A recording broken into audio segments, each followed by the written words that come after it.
Olá, seja bem-vindo a mais um CRA-RJ Entrevista, aquele programa aqui do Conselho Regional de Administração do Rio de Janeiro, em que a gente traz personalidades, professores e todo mundo que fala sobre o nosso tema, sobre a nossa área, sobre a administração.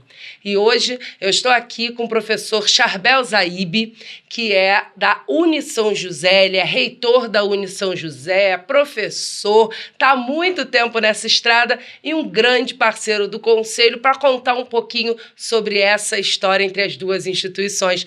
Tudo bem, Charbel? Seja muito bem-vindo. Ótimo, Érica. Obrigado. Eu que agradeço o convite. É um prazer estar com vocês aqui. É um prazer estar com você. E eu quero saber, que eu estou sabendo que essa história entre CRA, RJ e Unisão José vem de tempo, né? Estava lembrando há pouco aqui com o Leonardo, né, e com o professor Wagner. O primeiro curso de administração hospitalar do estado do Rio de Janeiro foi lá na Unisão José, né? Estamos falando aí de 1980. O primeiro curso no Brasil foi em São Paulo. O segundo foi conosco aqui, né? Curso de graduação em administração, com habilitação em administração hospitalar. Foi lá conosco na Unisão José. E na época, né, o Ministério da Educação, os processos eram muito diferentes, né? Eram mais lentos, né? Tudo demorava. Não tinha um processo tão estruturado como tem hoje para você autorizar e reconhecer os cursos. Qual foi o resultado? Formamos a primeira turma lá em 1984 e demorou para o Ministério da Educação reconhecer o curso, se não me engano, em 3 anos. O reconhecimento saiu em 87. E os alunos se formaram, queriam, obviamente, né, o registro aqui no Conselho, porque a maioria dos alunos desse curso eram funcionários públicos e precisavam do registro e do diploma para conseguir ascender nas carreiras profissionais, ou a nível federal, ou a nível estadual, ou a nível municipal. Aí, na época, vieram aqui procurar o Wagner, né? E a gente interagiu, né? E o Wagner prontamente, vendo a dificuldade ali, né, dos alunos e vendo que o problema era a burocracia do MEC, ele deu lá o registro provisório para os alunos, né? Registro esse que normalmente dura 2 anos, né? E lá, no caso, alguns alunos ficaram com provisório até por 6 anos, né? Que depois demoraram para pegar o diploma e trazer aqui, né? Então, assim, sempre foi a nossa história da a Unisão José começou com o curso de administração. Então, assim, né, nascemos, né, em parceria com o CRA e com esse curso de administração hospitalar, que era um curso muito diferente, né? A gente, desde o início, contou com a ajuda, o carinho e a parceria do CRA para ajudar lá os nossos alunos, né?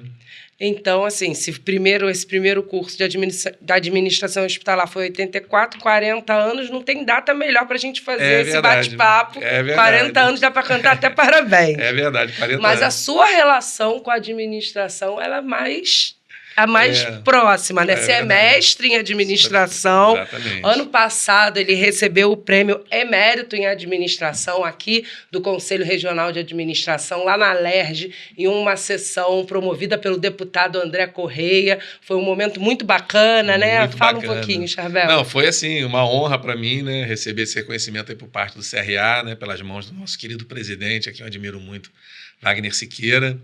E assim, né, como você falou, né, eu sou mestre em administração, a minha formação é em economia, mas a gente atua na gestão, sei lá, nós estamos, 40 anos, né? 40 anos atuando na gestão, efetivamente, né, dos nossos negócios, na vida pública, né?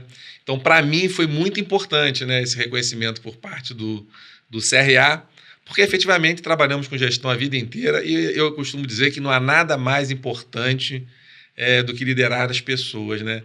E liderar as pessoas é justamente gerir essas pessoas da maneira correta, gerir com integridade, né? Com objetivo, com eficiência.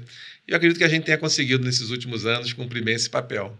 É verdade, porque você atua tanto na gestão privada quanto na gestão pública, né? Até pouco tempo atrás você era subsecretário de turismo, que também é um curso que se registra aqui no Conselho. Fala um pouquinho sobre essa experiência, né? Porque você passou a vida inteira, né, na gestão privada, gestão pública. Como é que é isso para você?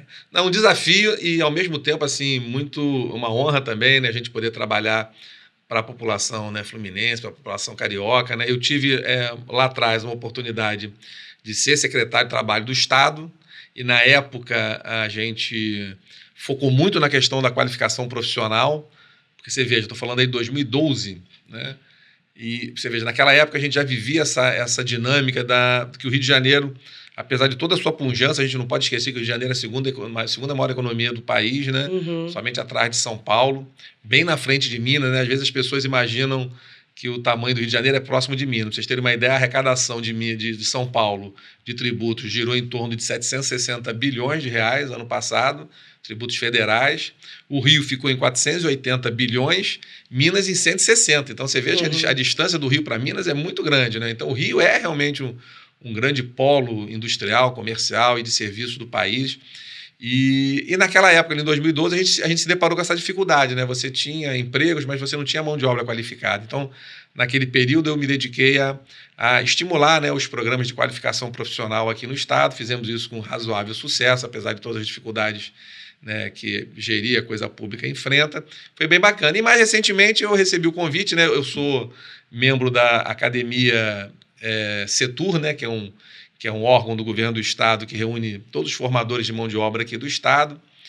E, em função disso, acabei sendo convidado, né, coisa de 1 ano e meio atrás, para ser subsecretário de Estado de Turismo, também com foco na qualificação profissional. Ali a gente tinha um desafio, junto a gente conversando com o setor, né, aqui no Rio de Janeiro, o pessoal da hotelaria, o pessoal de restaurante, de bar, né, quem lida com o dia a dia com o turista, a mesma reclamação. Pô, o problema é a qualificação profissional. Vou te dar um exemplo, Érica. Ninguém fala inglês praticamente hoje em dia aqui no Rio de Janeiro, lamentavelmente, né? Então você vai contratar a pessoa para um hotel ali em Copacabana, para um hotel no Flamengo. 80% do turismo internacional do Rio está entre Copacabana e centro da cidade, né? Então, assim, a pessoa falar o básico de inglês é muito importante, o básico de espanhol. E outras questões, né? Você vai contratar uma pessoa para ser concierge, para trabalhar no bar, para trabalhar até como camareira, recepcionista, não tem formação. Então, ali na Secretaria de Turismo, a gente, né, desenhou, e entregamos isso antes de sair, né, em março, a Escola Estadual de Turismo. Nós desenhamos, em parceria com a Secretaria de Educação aqui do Estado, uma Escola Estadual de Turismo, né, com unidades inicialmente no Rio, Búzios e Valença, se eu não me engane. Essa escola ela funcionaria, na verdade, integrada às escolas públicas, ao sistema público estadual, mas teria um foco específico em formar mão de obra em nível médio para o setor, que seria o guia de turismo, o barman, né, a pessoa que trabalha no back-office, né, das empresas, enfim. E conseguimos, né, entregamos, agora está lá, né, seguindo lá o trâmite natural, né, esperamos que em breve o Rio ganhe a sua escola estadual de turismo, tão importante para o Rio de Janeiro. O turismo do Rio de Janeiro, apesar de ser uma alavanca importante de desenvolvimento, tem muito o que crescer, muito o que crescer. O Rio ainda vive de grandes eventos, né? Carnaval, Rock in Rio, teremos Rock in Rio em breve aí, show, Réveillon, né? Mas se você olhar o Rio de Janeiro, né? E isso foi uma outra discussão que a gente teve lá na secretaria. O Rio de Janeiro é uma cidade histórica, a cidade, né? O interior também, mas o Rio é uma cidade histórica. Qualquer bairro que você vai no Rio de Janeiro tem um ponto turístico que pode ser melhor explorado, né? Eu recentemente fui visitar num sábado a igreja Nossa Senhora da Penha, escadaria lá, né? Aí fui lá num sábado, estava vazio, não tinha ninguém. Né? Aí o bondinho meio abandonado ali, né? Tem um bondinho que sobe, né? Até lá em cima, meio abandonado, não tinha ar-condicionado. Falta de divulgação. Você vê o centro do Rio, né? Um centro que remonta à época do Império, né? Você tem de igreja, de museu, pouco divulgado. Então, eu acho que a gente tem ainda um desafio a enfrentar no turismo no Rio, que é organizar, né, roteiros turísticos dentro da cidade e apoiar o pequeno e micro empreendedor que atua na área do turismo para que ele possa efetivamente crescer seus negócios, alavancar mais ainda o desenvolvimento da cidade. Eu olho para o turismo no Rio, apesar da cidade ser linda, maravilhosa, e a gente ter avançado muito, vai lembrar que a gente vai ter algumas entregas bem bacanas agora aí até o final do ano. Uma delas é o novo Roxy, ali em Copacabana, né? Que o antigo Cinema Roxy está sendo transformado numa enorme casa de espetáculos, né? Para o turista, foco no turista, a estilo como era o Scala antigamente, né? Mas assim, a empresa que está tocando isso aí, ela está fazendo um trabalho maravilhoso de recuperar o Roxy na sua versão original lá da década de 30, muito bacana, vai ser um empreendimento muito importante para a cidade. Teremos ali, né, mais cedo ou mais tarde, o Parque do Jardim de Alá, que, né, teve alguns entraves ali na questão de licenciamento, mas está sendo superado. E o que eu acho que vai ser assim, o ponto, fechar a chave de ouro aqui no Rio, vai ser a tirolesa do Pão de Açúcar, né? Que também está em fase final lá de entregar as obras e resolver as questões, né, de legalização final. Mas a tirolesa do Pão de Açúcar, eu acho que vai ser a maior mídia gratuita que o Rio de Janeiro vai ter. Vai ser essa tirolesa lá no Pão de Açúcar, muito esperada, e eu acho que vai ser... A quantidade de vídeos que vai ter... Nossa, vai ser mais impressionante, né? Então, assim, o turismo é pessoalmente minha paixão, né? Eu acho que o Rio tem essa vocação natural e só precisa a gente dar uma organizada melhor aí na atuação dos entes públicos para que a gente consiga alavancar mais e principalmente eu olho muito para os bairros, né? Eu acho que os bairros no Rio de Janeiro, muitos bairros em algum momento perderam certo protagonismo na área comercial ou na área industrial, né? Se você passar lá no Jacaré, o Jacaré era um bairro industrial, né? Hoje a maioria das indústrias fecharam, mas todos os bairros podem ter um protagonismo na área do turismo, né? Tem muita história no Rio de Janeiro. E eu acho que a gente tem que incentivar isso aí e avançar nessa linha, né? Você falou que assumiu, né, como subsecretário há 1 ano e meio atrás. A gente estava recém-saído, né, da pandemia, então foram muitos desafios, muita coisa assim para reestruturar, voltar a respirar. Verdade. Né? Para você, quais são os maiores desafios da gestão pública atualmente, Charbel? Eu sei que assim, é complicado falar disso, mas assim, você que está ali dentro, quais são os maiores desafios hoje? Então, assim, dentro da minha experiência, né, tive essa oportunidade de trabalhar no Legislativo, no Executivo, eu acho o grande desafio, acho que é o mesmo do setor privado, são os processos, né? Eu acho que a gente tem que melhorar os processos. Olha o administrador, né? Aí, gente. É isso aí. São os processos, né? Tudo na vida é processo. Então, se você quer entregar um serviço melhor, se você quer trabalhar com mais eficiência, se você quer ter mais qualidade naquilo que você está fazendo, você tem que ter bons processos, né? E qual é o desafio do setor público? O setor público, como ele lida com recursos públicos, acaba que você tem, às vezes, uma dupla checagem em quase tudo, né? A burocracia tende a ser maior. E por mais que hoje você tenha iniciativas aí que visam digitalizar esses processos, ainda falta muito, né, na minha visão, para a gente chegar num patamar. Por exemplo, né, você estava falando aqui, eu tenho a honra e o prazer de ser conselheiro vogal na Junta Comercial do Estado do Rio de Janeiro, né, atualmente licenciado. A Junta Comercial do Rio de Janeiro, quero aproveitar e mandar um abraço para o meu querido presidente Romai, meu irmão. A Junta do Rio de Janeiro é um exemplo de serviço público de eficiência e de qualidade, né? A Junta do Rio de Janeiro hoje é exemplo para o Brasil. Né? Hoje você abre uma empresa na Junta Comercial do Rio de Janeiro em menos de 20 minutos. Então, assim, é possível, né? Então, assim, a Junta é um exemplo, né, que eu vivo de que é possível você oferecer um serviço público de qualidade, de velocidade, respeitando toda a parte de controles que você tem que respeitar no setor público, graças à tecnologia da informação, né? Quando você bota a tecnologia da informação para trabalhar para os processos e tendo uma liderança preocupada em entregar um serviço de qualidade, né, que é o caso lá do nosso presidente Romai, as coisas acontecem, né? Então, eu acho que o desafio da gestão pública é você ter bons processos e aliar a tecnologia a esses processos para entregar para o cidadão um serviço de qualidade com velocidade. Bom, mas além de gestor público, você também é um gestor privado e entende muito de empreendedorismo. Já que a gente falou agora sobre a Junta, eu queria que você falasse um pouquinho sobre o CAI, né, que você instaurou lá na Junta, juntamente com o Romai. Conta um pouquinho sobre essa história, que eu acho muito interessante, porque além da vocação do turismo, o Rio de Janeiro também tem uma vocação empreendedora muito grande, né, Charbel? Muito grande.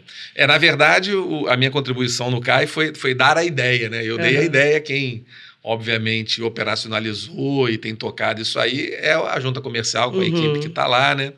Que na verdade é o Centro de Apoio Empreendedor, né? A gente estava discutindo de que forma a gente poderia auxiliar o micro e pequeno empresário, né? Eu acho que o Rio de Janeiro e o Brasil como um todo tem que ter um olhar diferenciado para o micro e pequeno empresário, que é quem realmente gera emprego, é quem segura realmente a máquina estatal, é quem está na ponta atendendo o consumidor, né? E é quem precisa de apoio, porque o grande empresário, ele por si só consegue, através dos próprios recursos, né, conquistar o espaço que ele precisa. O micro e pequeno não, ele precisa realmente de uma atenção especial do Estado. E nessas discussões eu falei, por que não criar um centro de apoio empreendedor na qual a gente tivesse condições de orientar melhor esse pequeno empresário? Porque você sabe que o pequeno empresário, ele aprende as coisas na marra, né? Uhum. Ele não é, na maioria das vezes, ele não tem um curso de administração, infelizmente, né? Às vezes, o que ele entende de contabilidade, ele aprende na prática. Então, ele precisa de orientação. Então, a ideia era o que? Era a gente criar um centro, né, um núcleo, em que esse pequeno e microempresário pudesse recorrer para ter essa orientação contábil, administrativa, uma orientação sobre o que os serviços da junta podem agregar à gestão e a transparência no negócio dele. Então, a ideia foi essa, era criar um ponto de apoio para o micro e pequeno empresário ter informação, ter orientação e que ele pudesse adquirir melhores práticas para gerir o seu negócio, né? Até onde eu sei, né, eu estou afastado, como eu falei, até onde eu sei o projeto vem caminhando bem, a orientação lá do presidente é procurar instalar os pontos de apoio ou próximo das associações comerciais, né? Uhum. Ou próximo às universidades, né? Dentro das universidades ou dentro das associações comerciais ou próximo, né? Para facilitar ali a questão de reduzir custo e aproximar também os interessados, né? Do próprio polo. Então, assim, tem sido uma iniciativa que eu acho muito bacana da Junta. Começou esse ano, se eu não me engane, e espero que dê frutos, né? Eu acho que tudo que vem para apoiar o micro e pequeno empresário é muito importante, né? E a educação é primordial nesse ponto. Exatamente. Né? Você falou muitas vezes, aprende na prática, o que a gente fala da diferença de inteligências, né? Uhum. A gestão dessas inteligências. A inteligência muitas vezes não vem só do estudo formal. Com certeza. Né? Ela vem de muitas outras formas. Com certeza. E você também sempre é muito focado nessa questão de formar as pessoas, né? Tanto que a gente tem também no Colégio Realengo o curso técnico de administração, são os nossos parceiros, a gente adora receber vocês aqui nas visitas técnicas do Colégio Realengo, é muito bacana. Como é que é para você acompanhar, né? De repente você pega um menino que está entrando ali no 2º grau no Colégio Realengo, depois ele se forma lá na frente na faculdade, na Uni São José. Como é que é formar um cidadão, um profissional para você, Charbel? Então, assim, isso aí é um motivo também de muito orgulho para a gente, né? Esse sempre foi aqui o ideal do meu pai, né? Que é o fundador lá da Uni São José, do Colégio Realengo, das outras instituições que a gente tem. Meu pai era professor de História, faleceu tem 2 anos, infelizmente. Minha mãe é professora de português, né? E meu pai tinha um sonho. Ele falou assim, eu quero pegar a pessoa no berço e levar ela até a conclusão do ensino superior, né? Ele acreditava que realmente a educação era e é a maior ferramenta de transformação social que existe, né? E eu acredito nisso, né? Eu vi isso acontecer na prática ao lado dele nesses últimos 40 anos, né? Pra você ter uma ideia, a gente foi além, né? Porque eu tenho hoje, por exemplo, eu vou citar aqui o meu querido amigo Rafael, meu gerente de TI lá na universidade. O Rafael, ele começou, né, como aluno da educação infantil, fez o ensino fundamental, o ensino médio no Colégio Realengo, fez a universidade na Uni São José, né, no curso tecnólogo em TI, fez a pós-graduação conosco, começou a trabalhar conosco como estagiário, foi galgando e hoje é o nosso gerente de TI lá, tranquilamente, há uns 20 anos, né? É um cara sensacional. Então, acho que é isso, né? É assim, eu acho que quando você forma a pessoa e eu acho que a confiança que a gente tem no nosso trabalho é quando a gente forma a pessoa e aproveita ela para trabalhar conosco, né? E como ele tem vários outros exemplos, né, de professores, de outros colaboradores, né? Então, acho que isso foi um sonho, um ideal do meu pai, que ele conseguiu realizar e a gente aqui tem a obrigação de dar continuidade, né? É o que eu falo sempre aí, não tem atalho na vida, né? Todos os caminhos passam pela educação, né? Se você quer realmente mudar a sociedade, transformar a sociedade num espaço mais justo, mais igualitário, você tem que dar oportunidades educacionais bacanas para as pessoas, né? Porque só com a formação que a pessoa consegue ocupar os espaços, né, no mercado de trabalho que ele poderia ocupar, né?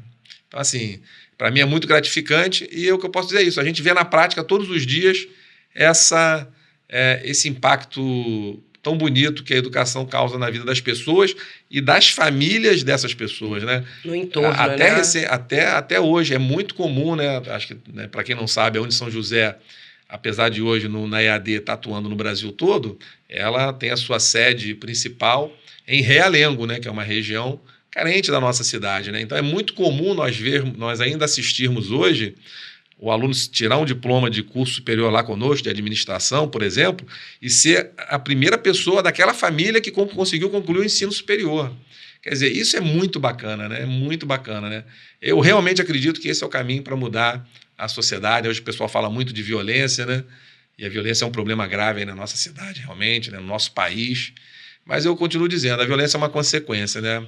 A raiz do problema é a falta de educação, de qualificação profissional, e a gente tem que trabalhar todos os dias, tanto no setor privado quanto no setor público, para aumentar a capacidade das pessoas adquirirem conhecimento. Então, conte sempre com o CRA nessa busca pela educação, porque com certeza absoluta, é um dos pilares que a gente quer aqui no Conselho. Com certeza. E que a nossa parceria dure por muitos e muitos anos mais ainda. 40, né? Mais 40. Mais 40, mais 40. Mais 40. Quero aqui, né, não posso deixar de registrar o trabalho magnífico que o nosso querido presidente Wagner Siqueira vem fazendo ao longo dos últimos anos, né? É um lutador, cara que abraçou realmente a administração como um propósito de vida. Eu acho que o CRA nunca esteve tão bem representado quanto nas vezes em que o Wagner Siqueira ocupou a presidência dessa casa. Wagner, beijo para você, meu irmão. Fica com Deus. Com certeza, ele vai receber. Charbel, obrigada pela sua presença aqui no CRA RJ Entrevista. Eu que agradeço. Excelente. Eu que te agradeço, Érica. Muito obrigada aí. Prazer, obrigada. E obrigada a você que assistiu a gente até aqui. Eu te espero no próximo CRA RJ Entrevista. Até lá, tchau, tchau.